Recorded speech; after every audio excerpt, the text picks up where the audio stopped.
Good morning. Maybe it's not morning where you are, but right now, here where I'm at, it's morning. And as I would do every morning, maybe it's the same for you. I start with a coffee, and I started this is great. It's a chipped mug of Spider-Man, Spidey and Me, having a moment and a coffee in a parking lot on a Sunday morning. I love it. It's great to sit down over here. You can't see him. It's one of my cats. It's always beautiful to see how I don't know, if you just take the moment and sit down, take a break, rest, start the day without being stressed, without running, without all the things you have to do. Sometimes all this stuff is present in our minds. I'm a to-do guy, and I used to have all these endless lists. I used to have a list. Hold on. I used to have a list where all on a to-do list, and sometimes at the beginning it says update the to-do list. So you need to update. Here's one of my cats there. There's Wibbles. Beautiful. Now he wants me to pet him. Just have a list to update your to-do list. Hopefully that makes sense. So I'm past that. But I still have a to-do list. It's much smaller now. And normally I try to knock out 2 or 3 things a day on that list. And the thing about a to-do list is it depends on how you handle a to-do list. Because, if it's digital, I normally, whatever I knock out, I just delete. And maybe it's easier if you just write it down and then just cross it out. Because at the end of the day, you can actually see, this is what I've done. If you just delete it, it's like, oh man. I mean, I know it's gone, but I have no record of it. And there's more stuff on it. And then normally you knock out things, and then over the course of the day, there's more stuff that are added to it. Anyway, that's my thoughts. So 2 cents about to-do lists.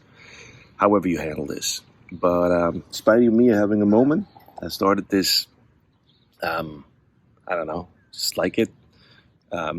This is a mug that is chipped. You can see that.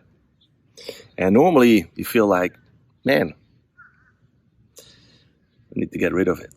I need to get a new one. But quite the contraire. Au contraire, my friend, as you would say, or somebody would say, this gives it even more character, I think. Because I just spilled some, and it's on my glasses, my cheeks, whatever. That's part of it. Maybe I'll take this off for now. Oh, there it is. Spot. The thing is, we want things perfect. We want things spotless, shiny. And life is not like that. In Swiss German, we have a saying, "Hechenecken up," which means like you have maybe a chip on your shoulder. I don't know. Maybe you have like part of, which means a part of you is missing.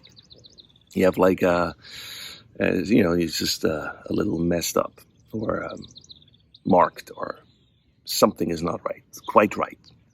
And but if you think about that expression, no, man, it's because we all do that. We all have certain things that are not perfect, that are not in sync. That life is not never, I think, or most of the time, as it should be. Or maybe it is as it should be, and we just need to adapt to it because maybe it's not what we like, but maybe it's still good. And we just need to learn to be content, live with it one day at a time, because you don't know. You can't change yesterday. You don't know what's tomorrow. We can make our plans. Plans change. And so we go through life, most of us, I think, with a chip marked. A chip somewhere, something is not the way it's as we wish it to be. Maybe that's even the better expression. But it's okay. We need to learn to live with it and embrace that and say that's a part of me. That part is a part of me too, and I embrace it and I live with it. Doesn't mean it's an excuse for not changing or making changes in your life. But it has to do with just embracing fully who you are with everything. That's for another story. I'm going all over the place. Actually, I just wanted to show you Spidey and me on a Sunday morning, having a coffee, having a moment, and sitting here. I don't know if you can see this. Look at that. There's the parking lot, and I just sit on the curb. Became a thing. I just love to do that. And just look around. What's around me, be aware of it, appreciate it. And the last thing I'm going to say before I forget it, because right now I wear it, I have this shirt that I bought. Look what it says, anti-social. I'm a very social guy. That's why I think it's funny. I went out with one of my daughters, shopping a bit, and I just browsed through and I found this, and I'm like, "Hey, look, Lily, check this out." And she's like, "This is great. You should get it." I'm like, "Yeah, you think so?" "Yeah, get it." So I got it, and I wore it the other day somewhere, and a friend of mine said, "What is this, Thomas?"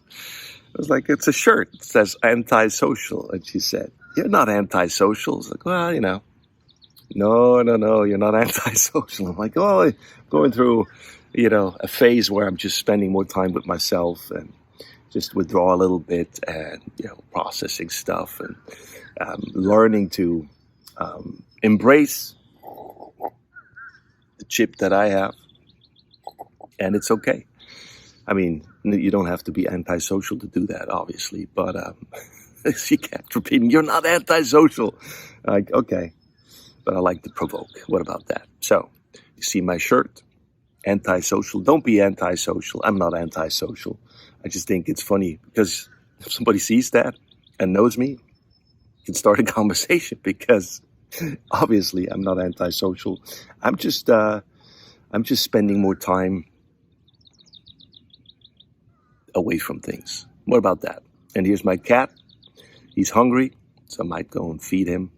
Have a great Sunday. Have a great morning, whatever time of day it is, and enjoy the moment. Enjoy a coffee, as Spidey and I are doing right now. These are the thoughts that I have in the morning from the parking lot. Thanks for watching. Thanks for listening. Talk to you soon. Bye-bye.